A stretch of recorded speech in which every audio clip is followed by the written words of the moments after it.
मंदसौर से 40 किलोमीटर दूर सेमलिया मगरे पर मां अन्नपूर्णा मंदिर परिसर में महामंडलेश्वर स्वामी श्री मधुसूदनानंद जी महाराज के सानिध्य में 2 वर्षों से चल रहा है अखंड यज्ञ। मंदसौर से लगभग 40 किलोमीटर दूर रतलाम की दिशा में ठोडर और कालूखेड़ा के बीच सेमलिया मगरा पर मां अन्नपूर्णा मंदिर स्थापित है। यहाँ गत 2 वर्षों से महामंडलेश्वर स्वामी श्री मधुसूदनानंद जी महाराज के सानिध्य में अखंड यज्ञ का आयोजन चल रहा है। लगातार 2 वर्षों से अखंड यज्ञ में आहुतियां दी जा रही हैं।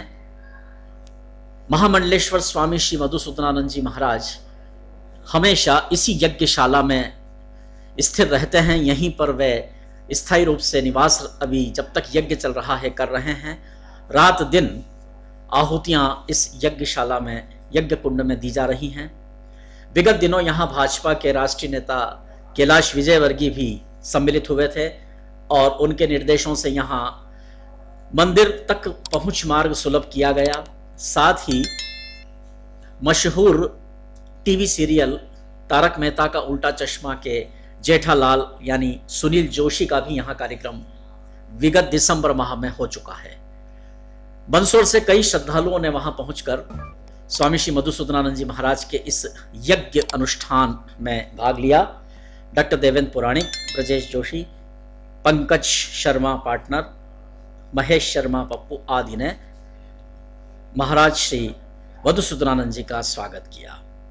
इस अवसर पर उनसे एक चर्चा भी की गई, हम सुनते हैं। दर्शकों, मंदसौर से लगभग 40 किलोमीटर दूर सेमलिया गांव, जो कि दलोदा और जावरा के बीच है, कालूखेड़ा से कुछ किलोमीटर पहले, यहाँ सेमलिया ग्राम में अन्नपूर्णा माता जी का एक सिद्ध मंदिर है और विगत 2 वर्षों से यहाँ पर अखंड यज्ञ का आयोजन चल रहा है।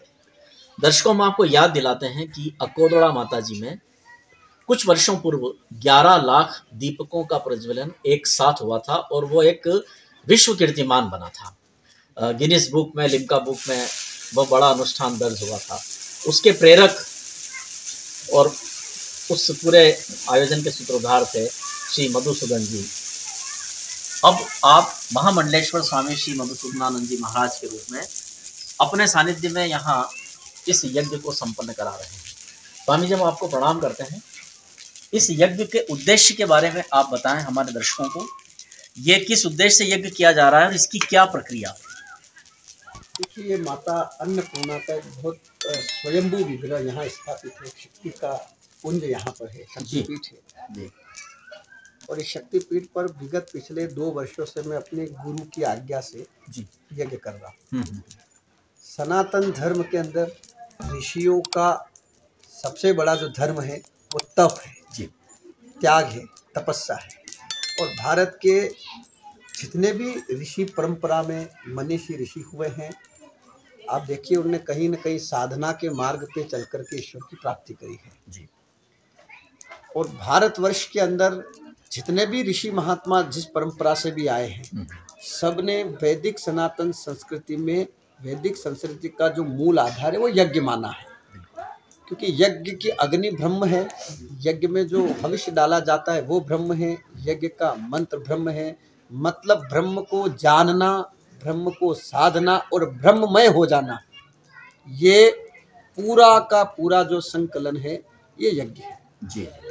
और यज्ञ प्रकृति पूजक है, तो हम यज्ञ के माध्यम से प्रकृति की पूजा करते हैं। प्रकृति के अंदर जो स्थापित सत, रज और तम, ये 3 गुण जो है प्रकृति के ऊर्जा के रूप में, उन 3 गुणों को जानने का प्रयास करते हैं। प्रकृति की उस ऊर्जा को जानने का प्रयास करते हैं और प्रकृति की अनंत ऊर्जा के अंदर हम अपनी आत्मीय ऊर्जा को एकात्म करने का कार्य इस यज्ञ के माध्यम से करते हैं। बिल्कुल। तो यज्ञ को प्रकृति पूजक माना गया है। और कोई भी साधु सन्यासी हो, सन्यासी का प्रथम कर्तव्य जो है वो है तपस्या। क्योंकि तप जो होता है वो साधु संतों का बल होता है और बिना तप के बल के साधु सन्यासी क्षीण हो जाते हैं, वो पतन की मार्ग की ओर चले जाते हैं। तो हम अपनी गुरु की आज्ञा से भगवती के चरणों में, भगवती के आराधना कर रहे हैं, जी। उसकी प्रेरणा से विगत 2 वर्षों से ये यज्ञ चल रहा है। दूसरा कारण इस यज्ञ के पीछे ये तो खैर हमारी साधना है, जी।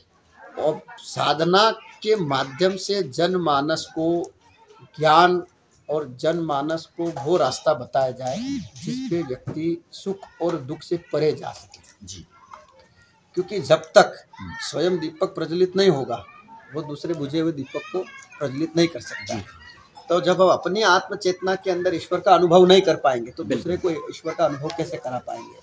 तो ये यज्ञ जो है ये ईश्वर के अनुभव का एक साधन है, यज्ञ एक माध्यम है। 2 वर्षों से लगातार यज्ञ चल रहा है। अब आगे कब तक इस यज्ञ की अवधि रहेगी, इस बारे में भी आप बताएं। वैसे तो संकल्प हमारा 1 वर्ष का था, जी।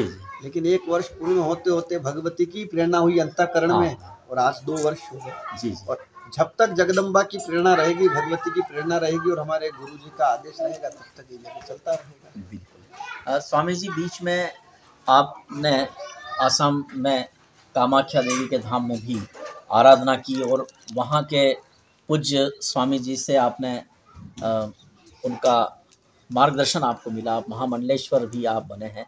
हमारे क्षेत्र के लिए गर्व की बात है। तो अकोदला में दीपदान, दीप प्रज्वलन का एक बड़ा प्रकल्प आपके द्वारा हुआ। यहाँ पर ये यज्ञ का आयोजन चल रहा है। चुनरी यात्रा भी बीच में आपने निकाली, चंबल क्षेत्र का भी एक बड़ा आयोजन हुआ है। भविष्य में आपके और क्या ऐसे प्रकल्प हैं, योजना है जो आप समाज के लिए करना चाहते हैं? अभी तो हम ये साधना कर रहे हैं, और इस साधना के बाद जब भी हम यहाँ से उठेंगे, हमारा मूल एक ही उद्देश्य होगा कि लोगों के जीवन में क्रांति कैसे आए, लोगों के जीवन में अध्यात्म कैसे घटे, और इसी अध्यात्म का ध्वज लेकर के, इसी अध्यात्म का सार लेकर के, इसी आध्यात्मिक तप साधना को लेकर के हम जनमानस के बीच में जाएंगे। क्योंकि हम ये चाहते हैं कि जिस तरह से आज हम यज्ञ कर रहे हैं, प्रकृति की पूजा कर रहे हैं, हर हर यज्ञ घर घर यज्ञ, यज्ञ इतना सरल हो कि प्रत्येक सनातनी अपने घर में और कुछ कर पाए या ना कर पाए, लेकिन वो यज्ञ जरूर करे। क्योंकि यज्ञ से प्रकृति भी शुद्ध होती है, प्रकृति शुद्ध होगी तो वातावरण शुद्ध होगा, वातावरण शुद्ध होगा तो समाज के अंदर लोगों का मन, चित्त और हृदय शुद्ध होगा। और जिसका मन शुद्ध हो गया, जिसका हृदय शुद्ध हो गया और जिसका चित्त शुद्ध हो गया, फिर तो उसके जीवन में कोई समस्या रह ही नहीं सकती है, फिर कोई कठिनता उसके जीवन में रह ही नहीं सकती है। क्योंकि जितनी भी समस्याएं लोगों के जीवन में उत्पन्न होती है वो जटिल मन के कारण, जटिल चित्त के कारण और जटिल हृदय के कारण, और वो जटिलता जो है वातावरण के कारण पैदा होती है। आज का जो वातावरण है वो इतना जटिल हो चुका, आप देखिए कि जिस वातावरण में आप बैठते हैं वहाँ शांति नहीं है, वहाँ एकाग्रता नहीं है। तो वो क्यों है? क्योंकि आज हमने अपनी प्रकृति को अशुद्ध कर दिया है, और प्रकृति के शुद्धिकरण का काम केवल और केवल यज्ञ से हो सकता है, जिसमें औषधियाँ हम डालते हैं, उन औषधियों के कारण प्रकृति शुद्ध होती है। तो मैं चाहता हूँ कि घर की प्रकृति भी शुद्ध हो, मन की प्रकृति भी शुद्ध हो, और जो वास्तविक प्रकृति है चित्त की वो भी शुद्ध हो। तो हम हमारे जीवन का मात्र और मात्र गुरु आज्ञा से एक ही संकल्प होगा कि हम लोगों को अध्यात्म की ओर लाए और नित्य नए नए आयोजन अध्यात्म के लिए हो। तो दर्शकों, यज्ञ संस्कृति को घर घर तक पहुंचाने की एक बहुत बड़ी जिम्मेदारी या कहना चाहिए दायित्व स्वामी श्री मधुसूदनानंद जी महाराज जो महामंडलेश्वर है आपने लिया है। और घर घर यज्ञ, हर घर में यज्ञ, और यज्ञ से न केवल प्रकृति की पूजा होती है बल्कि समाज में, परिवारों में पूरी तरह से शांति और शुद्ध पर्यावरण का वातावरण रहता है। तो मंदसौर से केवल 40 किलोमीटर दूर सेमलिया अन्नपूर्णा माता जी के इस परिक्षेत्र में यह अखंड यज्ञ 2 सालों से चल रहा है, और आगे कब तक चलेगा यह स्वामी जी ने अभी हमें अपनी भावना से अवगत कराया है। स्वामी जी, आपने हमसे चर्चा की, हमारे सवालों के आपने जवाब